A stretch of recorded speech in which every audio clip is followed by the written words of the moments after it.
Déjà là. Donc, bonjour tout le monde.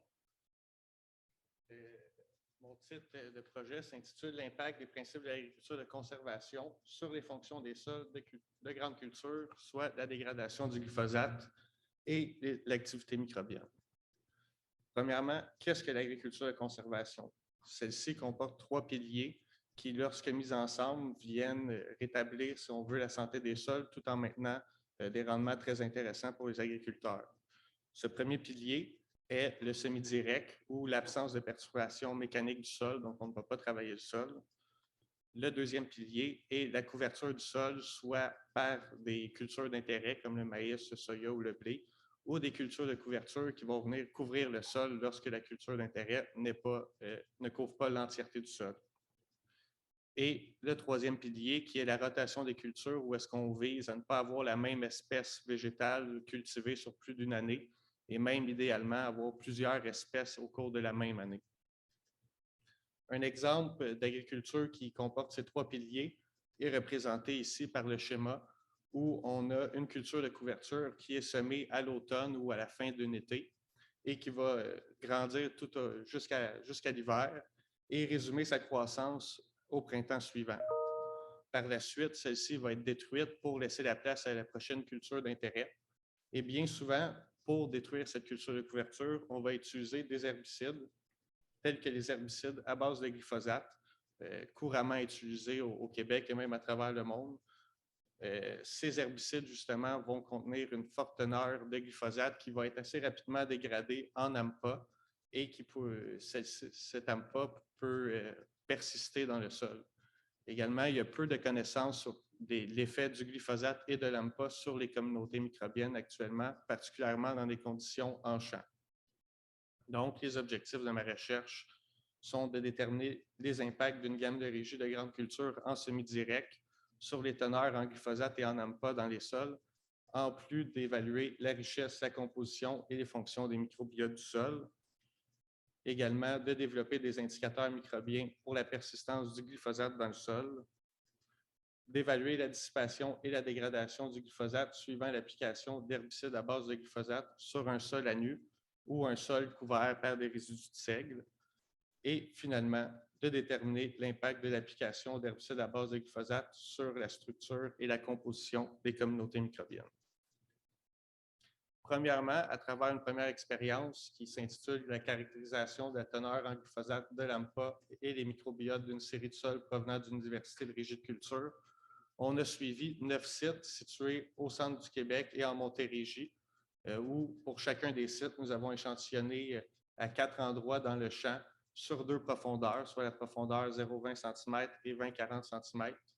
Chacun des sites a été échantillonné durant 2 années consécutives, soit en 2019 et en 2020, dans les environs du mois de septembre. Et l'ensemble des sites cultivaient du maïs en 2019 et du soya en 2020.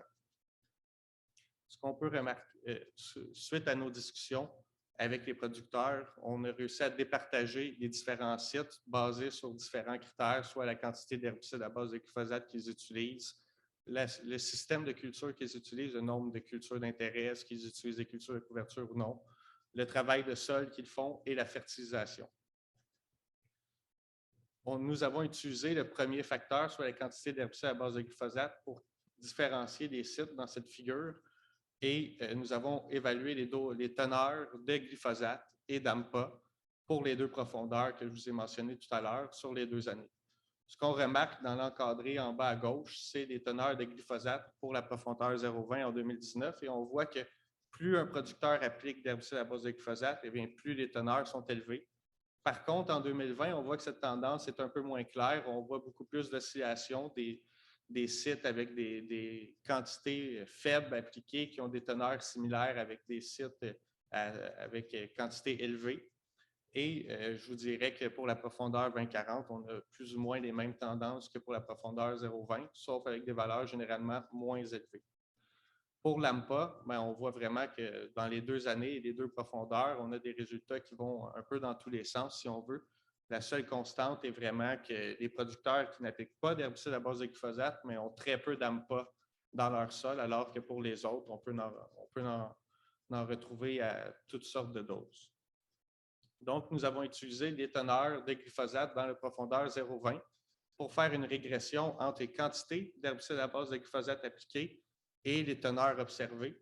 Et ce qu'on observe, c'est que la plupart des sites se retrouvent dans l'intervalle de confiance de cette régression, mais par contre, on a certains points qui sont bien au-dessus ou bien en dessous de la régression que nous avons effectuée, ce qui nous laisse croire que cette évaluation de l'indice microbien peut aider à mieux comprendre pourquoi certains sites accumulent plus de glyphosate que ce qui serait censé accumuler en se basant sur justement les quantités d'herbicides à base appliquées.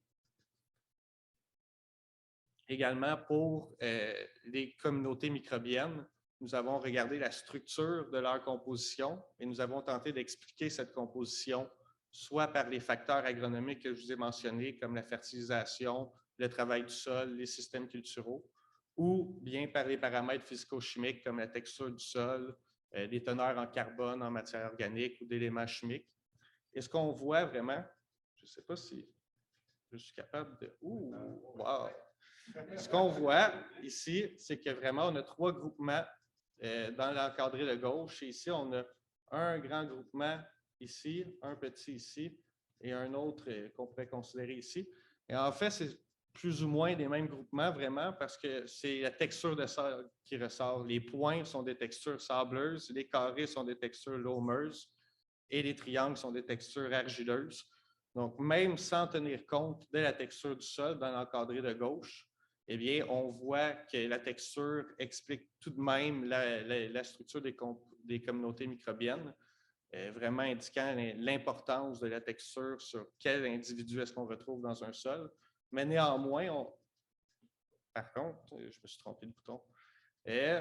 La différence ici entre ces deux groupes n'est pas vraiment la texture, mais plutôt la quantité d'herbicide à base de glyphosate appliquée. Donc, on pourrait peut-être voir une certaine démarcation ici où on a des quantités plus élevées dans ce groupe-là que dans ce groupe-là.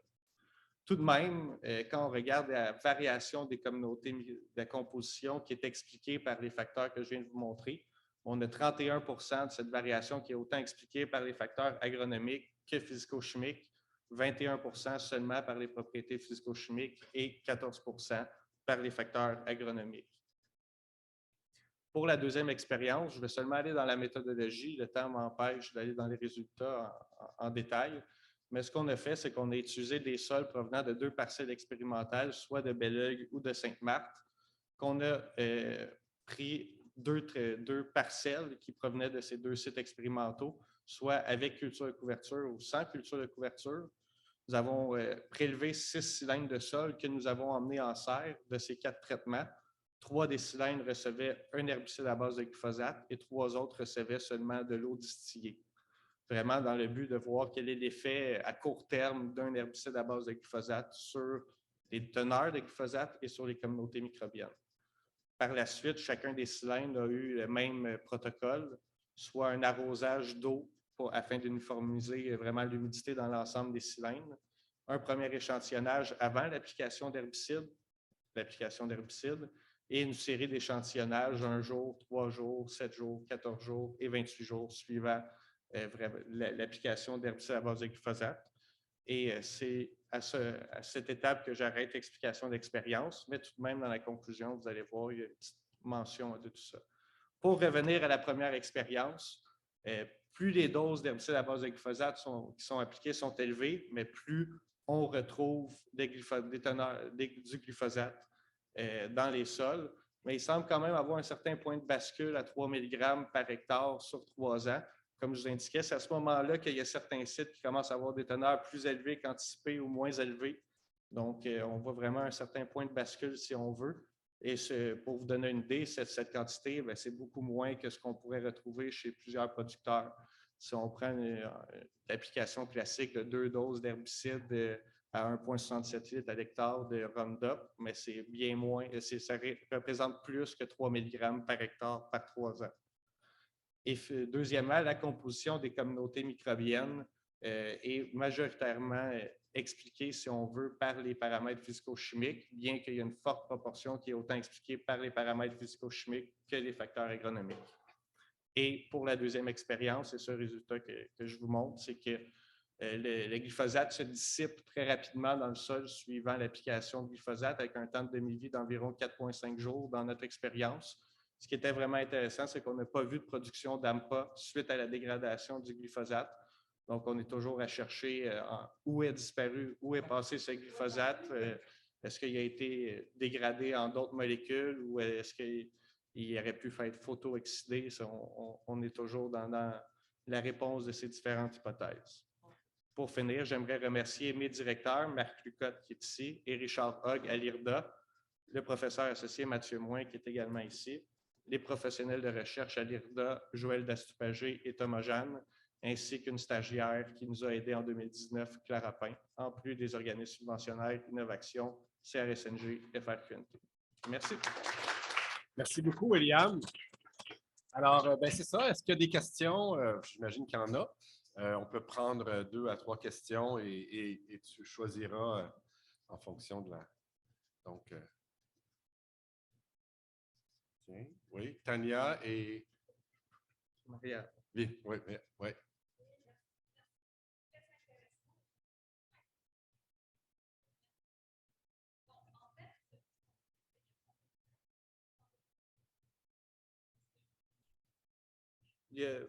Pas nécessairement, c'est que les... Exactement.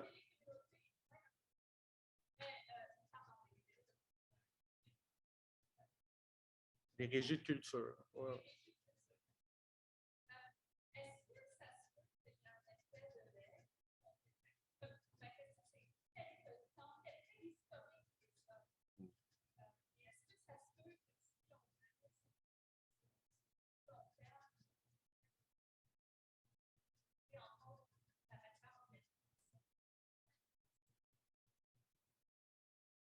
Mais c'est sûr qu'on... Oui, on prend toutes les questions. Oui.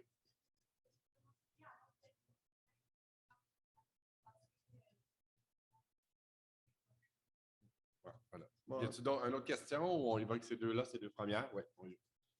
Parfait pour répondre à Tania, mais en fait, effectivement, une chose que je remarque de plus en plus, c'est que les facteurs agronomiques et les facteurs physico-chimiques, il y a beaucoup d'éléments confondants entre les deux.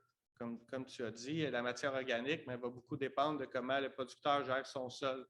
Mais dans l'analyse que j'ai faite, je l'ai inclus dans les paramètres physico-chimiques. Donc, à un certain point, on peut se dire un peu le problème de la poule ou l'œuf, lequel est venu en premier. Est-ce que c'est la matière organique qui explique tout ça ou est-ce que c'est des régies qui ont un impact sur la matière organique qui viennent éventuellement affecter les communautés microbiennes? Je crois qu'effectivement, il y a beaucoup d'éléments confondants qui font en sorte qu'on le voyait dans le diagramme de Venn que je présentais, 31% de la variation est autant expliquée par les facteurs agronomiques que les paramètres physico-chimiques. C'est qu'il y a beaucoup de choses qui s'interrelient, si on veut, là, entre ces deux catégories de variables-là. Pour la question de Marianne, selon moi, les hypothèses, c'est que le glyphosate a une deuxième voie métabolique également qui ne produit pas d'AMPA, produit plutôt de la sarcosine. Et ce qu'on pense, c'est qu'une bonne partie du glyphosate s'est dégradée en sarcosine au lieu de se dégrader en AMPA. Souvent, c'est beaucoup relié avec la disponibilité du phosphore dans le sol parce que quand le glyphosate se dégrade en sarcosine, il libère des phosphates qui sont nécessaires à la vie microbienne. Donc, peut-être est-ce que le niveau de phosphore était bas dans le sol, ce qui a entraîné la dégradation vers plus de sarcosine à la place de l'AMPA. Mais on fait quelques analyses microbiologiques pour tester tout ça. Là. Je vais éventuellement traiter ces données-là puis avoir des réponses plus précises. On aurait le temps pour une dernière question, si jamais. Oui, Mathieu.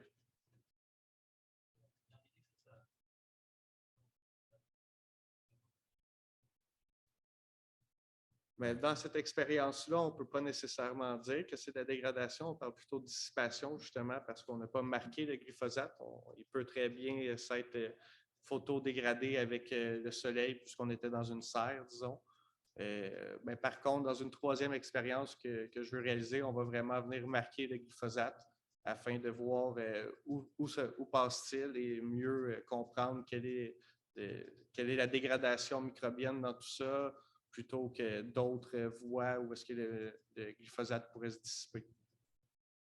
Moi, j'aurais une petite question. La mise en serre des échantillons, ça crée des conditions différentes de l'évolution dans un sol au champ, j'imagine.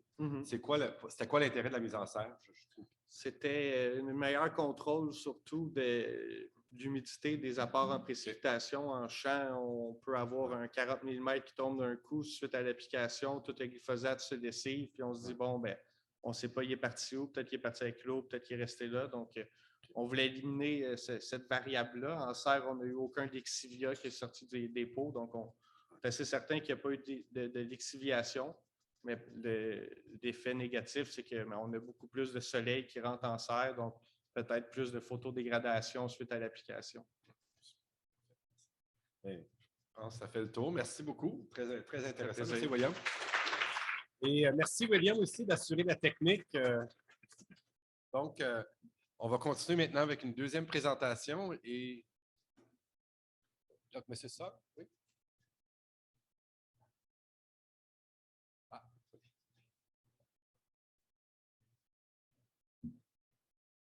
Bonjour. Donc, M. Bonjour. Alors, votre prénom, je ne voudrais pas mal le prononcer. Monsieur. Sorry, my French is poor. Oh, sorry. I didn't want to. But I will give it a shot. Okay. At least I will present my first part with my with French. Yeah. So tout le monde bonjour.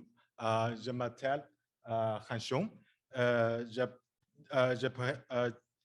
présente ma recherche intitulée Quantification du modèle et de source d'émission d'oxyde nitreux provenant de terre package mondial.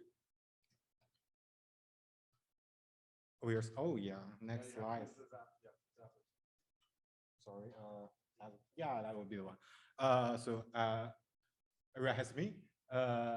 Amélioration du modèle triplex GHG pour simuler les émissions du N2O sur différentes questions et conditions environnementales. Les dépôts d'excomment débattent sur le principe contributeur, mais le taux d'émission est probablement sous-estimé. Les propriétés données donnant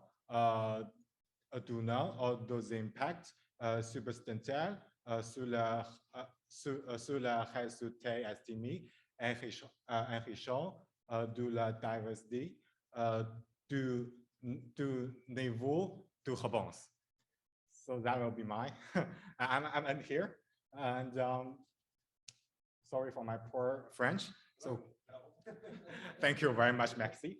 So here, nitrous oxide, or N2O, is one of the most important greenhouse gases, has the strongest global warming potential, which is almost 300 times larger than that of N2O. Atmospheric concentration of N2O has increased significantly since the Industrial Revolution. However, the agricultural activity probably accounts for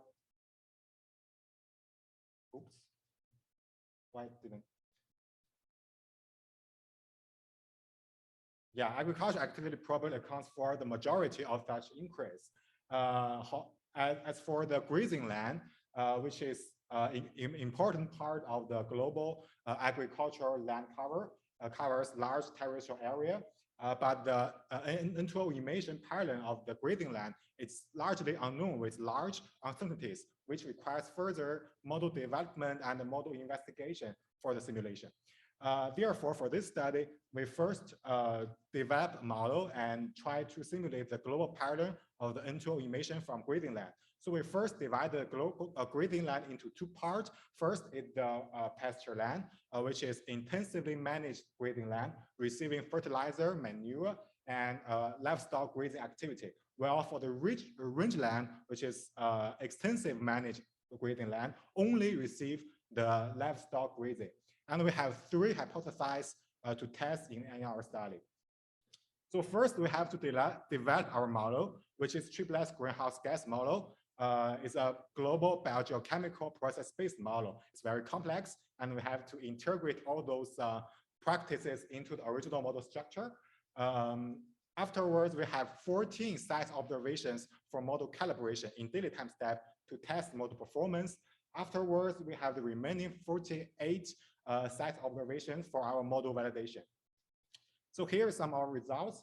First, the calibration result, as you can see from those figures, that the modeled results, which is blue line, agreed quite well with observation data, which is red dots, for both rangeland and pasture-land. So this data can support that our model is can provide reasonable estimation in daily time step of the N2O emission under all those kind of varying environmental condition and management. As for the validation, we can tell that observed N2O emission and the simulated N2O emission have a good correlation as R squared equals to 0.85, which is very good. And all those sites covered major terrestrial land. So we can conclude that the triplex model is reliable to provide a reasonable estimation of N2O. For the next part, we're going to use the model as a global model to simulate the magnitude of the N2O emission pattern. And the spatial resolution of our simulation is 0.5 degree. It's a reasonable one. And we also have different scenarios for our simulations to try to quantify different contribution of those driving factors.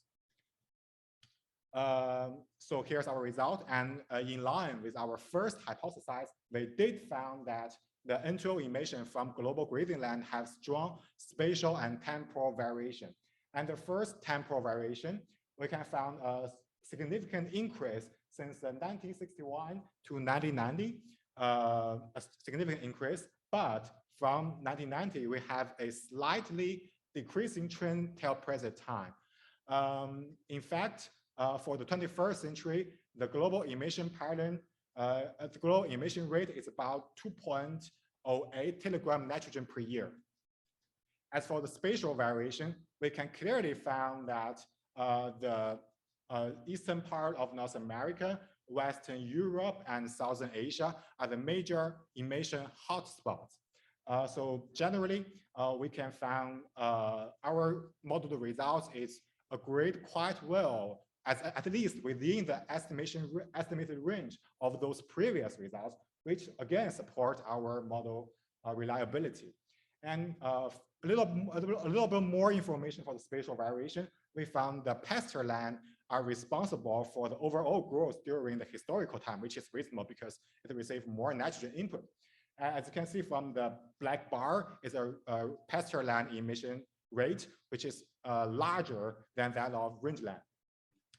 As for the contribution, well, we calculate the difference between those scenarios, and we did support our second hypothesis that the livestock deposit excreta deposition is the largest contributor to the total emission. As you can see, the red part, which accounts for more than 30% of the total emission, and followed by the fertilizer application and atmospheric nitrogen deposition. But we found interesting thing. Our estimated contribution of excreta deposition is much, much smaller than previous estimations. As you can see, that's quite interesting, but why? So first, we'll explain that animal uptake upground biomass, but they only produce a little bit of them as excreta into the soil. So that's an offset. And next, those excreta have to be deposited before being utilized to emit N2O. So there's a legacy effect. Not to mention that there's experiment bias during the experiment, which jeopardize the performance of those previous models. And a very interesting thing is that there's a so-called freeze-thaw cycle effect, which induced large N2O emission during the early spring because of snow melting. But we found that grazing activity could reduce such emission. And our model did show that effect. As you can see, IPCC actually reduced their estimation of the emission factor of N2O, and our result is quite close to them. There's more, sorry, didn't work again. Yeah, it didn't work again. Oh yeah, there it is. Just briefly mention that we found that nitrate or NO3 concentration or the fraction of NO3 is the most sensitive part for the N2O emission from pasture land. Well, we found the amount of excreta have negative effect of the N2O emission globally, which is a little bit weird, but there's actually a spatial variation. For the pasture land, we did find a positive effect, but for the rangeland, there's a little bit negative effect or non-significant effect. So overall, there's overall significant negative effect, which again, like I said before, our model has the ability to show that reduction of grazing activity only. Last result is that we show that our model by varying the nitrogen properties up and down by 20%, we found large variation or the uncertainty of our estimation, which was not included by those previous results, previous models. Up to 40% of the overestimation can be created because of the 20% of increase of the ammonium of the nitrate fraction. So we highly recommend that for the future modeling project, we must include those nitrogen properties into our model estimation to reduce possible uncertainties. There's a few conclusions, and I want to mention that our results give an implication that by better management of nitrogen properties, those input, like maybe a smaller fraction of the nitrate of fertilizer application may help to reduce the N2O emission from global grazing land, which help us to fight for the climate change. And that will be it. Thanks for your time. Merci. That's my hardest presentation ever. Thank you very much. Merci. Question. Thank you very much for the presentation. Merci beaucoup de la présentation. Alors, on peut prendre des questions. Si sont en français, je peux tenter, si ce n'est pas un langage trop technique, de les traduire en anglais, mais sinon, vous pouvez y aller en anglais. So I can take questions in French and try to translate them. Otherwise, thank you very much. We'll take English questions. I totally understand. So, les spécialistes en sol.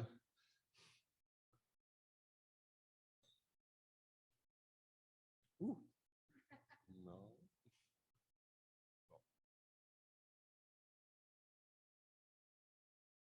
Well, I might have one, and I don't. It might be a bit. I don't know if it's directly in the field of the study, but it's in the context of the study.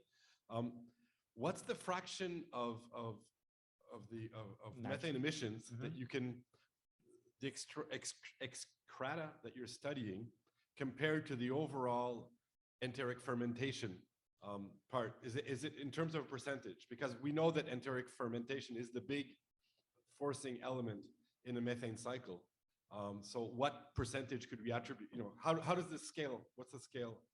Je peux le dire en français. Yeah, thank you. That's a very good question. I'm not exactly sure, but I do know that methane emission from the from livestock is much larger than N2O emission from grazing land. Okay. And that's probably the, if I remember correctly, it's the third largest methane emission source from the terrestrial area.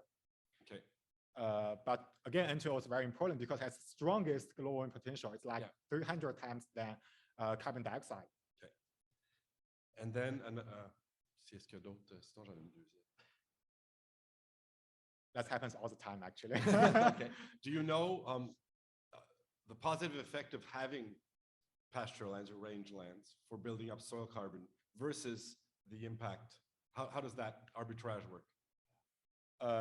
You mean carbon sequestration, right? Yeah. Yeah. In fact, our model can actually produce the variation of SOC, but was not totally comprehensively validated or tested.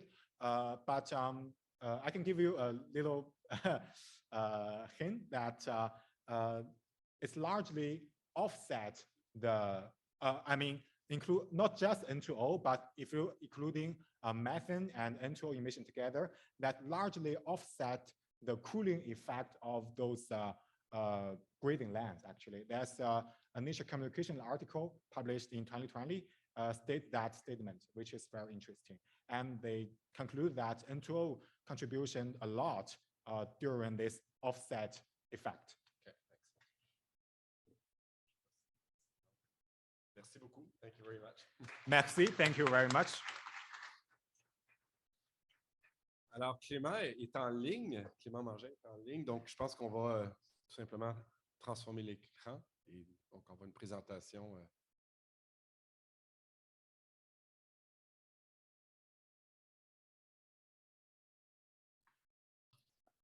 Oui, bonjour à tous, est-ce qu'on m'entend bien?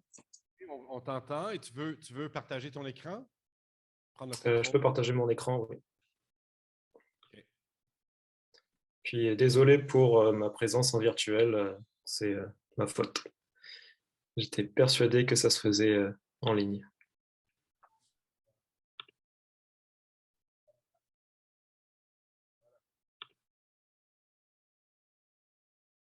Est-ce que mon écran est bien visible? On te voit et Je t'entends pas, Eric, mais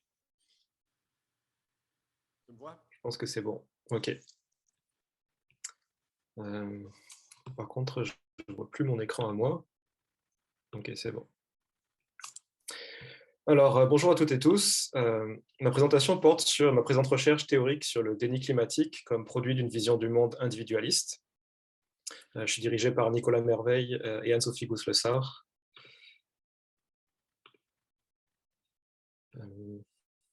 Excusez-moi, c'est pas facile de jongler avec mes écrans. Alors, il ne vous aura pas échappé avec la pandémie que le mot liberté est très souvent revenu parmi les opposants aux mesures sanitaires. Et comme d'autres chercheurs, il ne m'a pas échappé que ce discours a déjà été entendu contre les changements climatiques et souvent tenu par les mêmes personnes. En illustration, à gauche, nous voyons Tamara Litch, organisatrice du Convoi de la Liberté à Ottawa et partisane de longue date des énergies fossiles albertaines.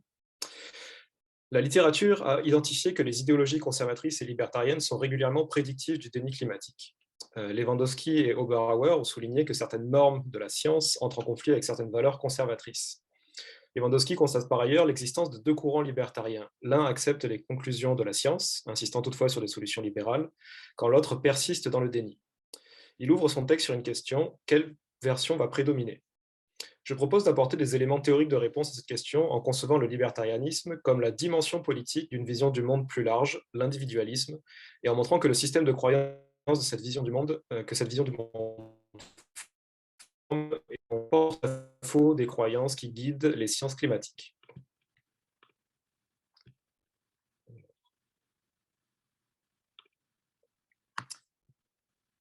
Excusez-moi. Donc l'individualisme, pardon, c'est bon, j'y suis. Donc la littérature sur le déni climatique ou de la Covid-19 relie ces phénomènes tantôt à l'idéologie, tantôt à une appartenance politique, une culture, une identité, comme les hommes blancs, ou une vision du monde. Mais ces concepts ne sont pas toujours définis clairement. Je propose un cadre théorique interdisciplinaire qui allie le concept de vision du monde en psychologie à celui d'idéologie politique en sciences politiques. Une vision du monde est ici conçue comme un système de croyances qui peuvent être descriptives, évaluatives ou prescriptives, relativement cohérent, portant sur la totalité de la réalité et du soi. Une idéologie est conçue comme un système de croyances portant sur la réalité sociale seulement, formant en cela un sous-système d'une vision du monde englobante. J'avance, avec le philosophe Mario Bunge, que le libertarianisme, en tant qu'idéologie, est à la fois un sous-système et la composante politique de l'individualisme. Je me base alors sur sa critique de chacun des modes de l'individualisme pour montrer qu'il entre en conflit fondamental avec les sciences climatiques.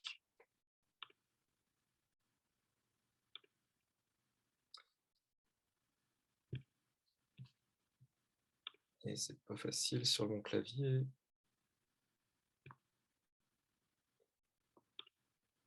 Okay. Donc l'individualisme a une composante ontologique, en premier lieu, selon Mario Bunge. Donc les croyances, ce sont les croyances qui portent sur les constituants du réel. L'individualisme ontologique réduit le réel aux individus et groupes d'individus qui le composent, alors que les sciences climatiques reposent davantage sur une ontologie écologiste ou systémiste, accordant aux relations entre individus et à l'écosystème qu'ils forment le même degré de réalité. L'individualisme méthodologique a fameusement été promu par Friedrich von Hayek et Karl Popper. Le premier a eu une grande influence sur le libertarianisme et le néolibéralisme, qui mêlèrent philosophie politique et philosophie des sciences pour défendre la vérité comme propriété émergente des sociétés libres, plutôt qu'une force historique totalitaire. Cette approche est toutefois en conflit avec les sciences systémiques qui se préoccupent d'anticiper les menaces existentielles pesant sur les sociétés humaines et les écosystèmes conçus en tant que systèmes ayant une valeur en eux-mêmes.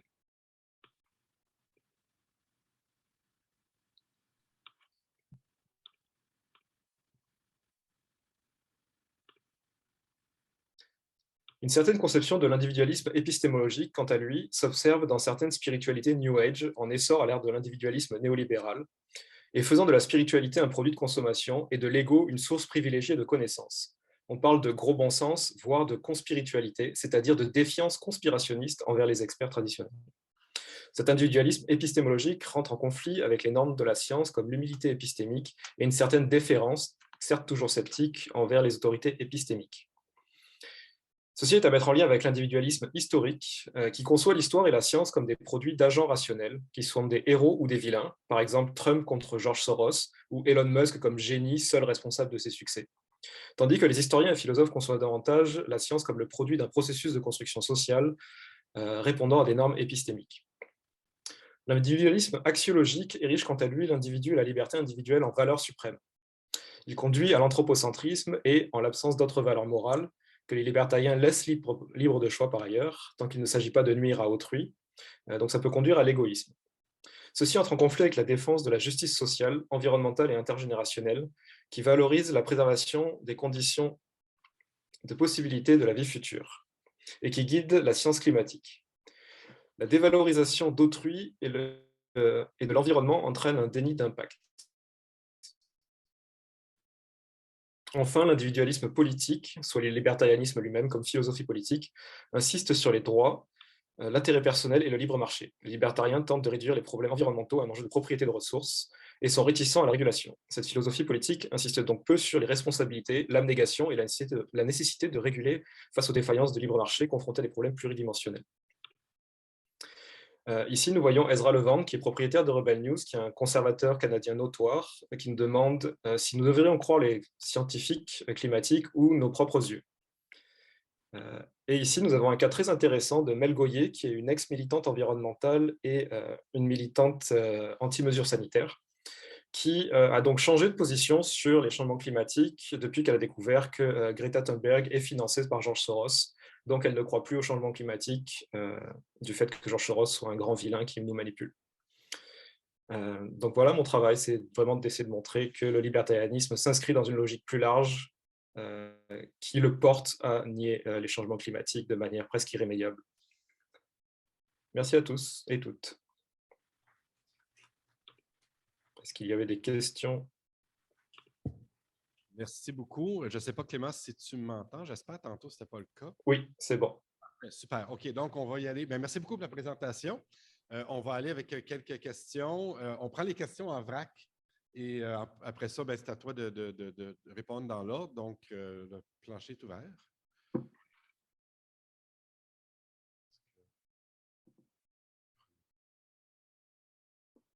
Oui.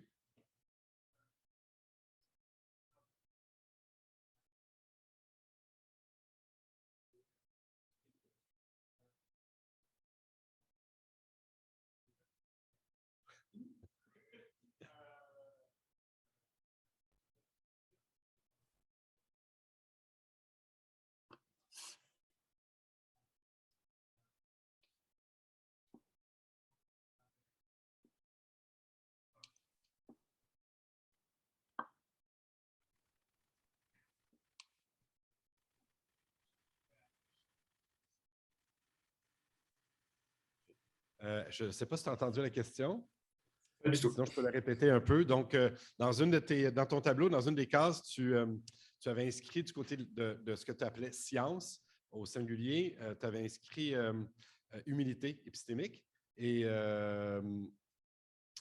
en fait, la question, c'est dans ton exploration des différentes épistémologies des sciences, maintenant avec un S, est-ce que tu es allé voir du côté peut-être des épistémologies du Sud, les travaux d'Escobar, par exemple, donc des approches peut-être décoloniales ou relationnistes, ouvrir un peu la boîte science qui est au singulier ici, là, sur le plan épistémologique?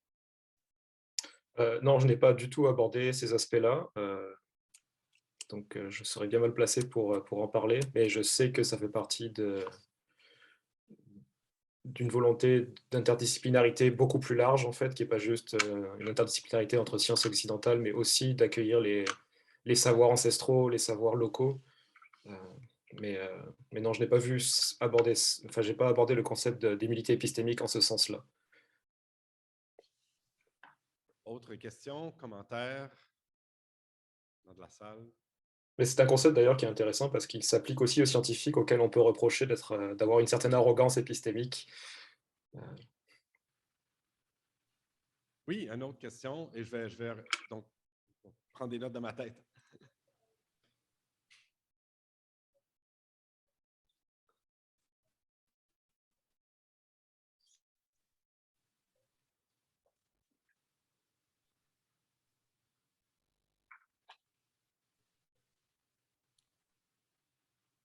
Donc, la question porte sur la métaux. Est-ce que c'est une analyse essentiellement documentaire ou est-ce qu'il y a un aspect d'interaction avec des acteurs et entrevues ou observations d'acteurs? Et si tu aurais eu l'occasion d'aller, par exemple, à Ottawa, voir le convoi en vraie vie, ou si c'est ça. Donc, le type d'engagement avec le terrain, en fait, avec la réalité Oui, empirique. alors ma recherche est essentiellement théorique, donc c'est beaucoup basé sur la documentation. C'est presque plus une recherche philosophique que scientifique au final, et donc pas très empirique. Par contre, comme je l'ai fait à la fin, là, je vais illustrer mon propos en sélectionnant des exemples. Mais ce sont plus des illustrations qu'une véritable méthodologie empirique avec des corrélations, puis etc. Mais c'est sûr que dans ma vie personnelle, j'observe beaucoup ces mouvements de près, tout le discours qui est tenu, et j'espère dans mes futures recherches faire de l'analyse de discours, et donc faire une véritable recherche de terrain empirique. Oui, une autre question? Oui.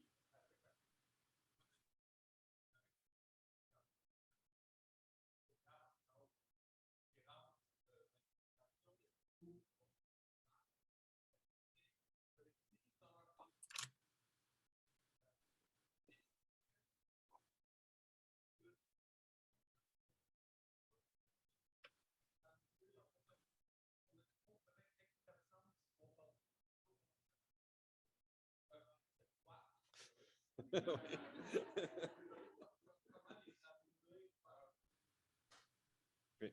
Donc, je ne sais pas si tu as entendu la question, mais la question, c'était, pendant ce mouvement à Ottawa, c'était un mouvement de masse, donc on avait des gens qui n'étaient peut-être pas libertariens, qui n'étaient peut-être pas à l'extrême droite, qui sont peut-être plus à l'extrême centre, a été le qualificatif utilisé, qui ont été attirés et qui ont été amenés dans ces positions extrêmes pendant un mouvement collectif. Comment est-ce qu'il y a des pistes dans tes recherches pour penser aller chercher ces personnes-là ou certaines fractions ou groupes puis à tenter de les ramener quelque part? Je ne sais pas le où on veut les ramener, mais. Ouais. Là, c'est tout un autre pan de la recherche qui va se pencher sur le conspirationnisme et la déradicalisation, qui sont des phénomènes extrêmement complexes, qui n'ont pas de solution miracle, comme vous vous en doutez. Je sais que la littérature sur la déradicalisation passe beaucoup par l'établissement d'un lien de confiance avec des personnes dans l'entourage qui doivent essayer de maintenir les conspirationnistes, qui doivent essayer de maintenir un lien avec les conspirationnistes pour qu'ils gardent un lien dans la réalité. Et je crois beaucoup que les médias sociaux, du fait de leur déshumanisation des relations et de la communication, sont très problématiques vis-à-vis des échanges avec ces personnes-là, et qu'au contraire, les échanges devraient être plus en personne, humanisés et beaucoup plus dépassionnés à ce niveau-là. Il y a deux dernières questions. Je les prends en vrac, puis après ça, donc Hien et Sam. Hien?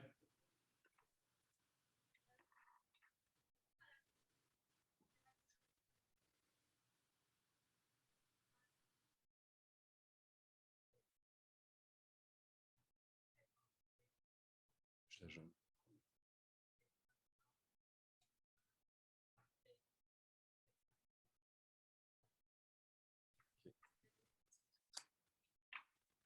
Je vais donner la question, mais il va y avoir une deuxième question qui va suivre. C'est juste que je ne vais pas me rappeler de la question si je ne la donne pas tout de suite. Donc, la question de Yann, c'est dans ce convoi de la liberté, jusqu'à quel point est-ce qu'il n'y a pas d'autres facteurs qui sont en cause, dont des facteurs économiques, un peu comme les Gilets jaunes, finalement, où c'est des enjeux d'inégalité, des enjeux d'appauvrissement ou de marginalisation qui sont en plus des facteurs. Donc, comment, dans une recherche, démêler ces différentes composantes qui ne sont pas juste des composantes, je dirais, idéologiques, là, pour prendre un langage de sociologue. Ouais. Donc, Samuel, ta question, puis après ça, la réponse aux deux, puis ça va.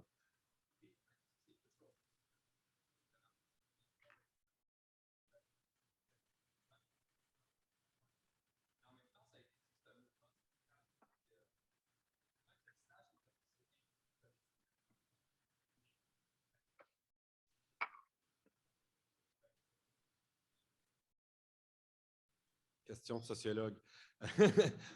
Donc, on qualifie les mouvements d'individualisme, mais en même temps, on est devant un phénomène collectif, un mouvement social organisé. Donc, comment concilier ou comment penser cette contradiction, ce semblant de contradiction? Donc, voilà les deux questions. Et c'est... Ouais. Je te laisse prendre. Pour la première, je ne sais pas trop si je pourrais facilement y répondre.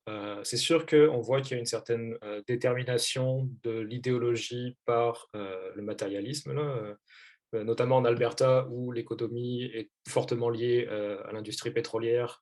Donc, les gens viennent à penser que c'est vital à leur mode de vie. Puis, on entend le discours qu'ils vont geler dans le noir si jamais on les prive de leur industrie.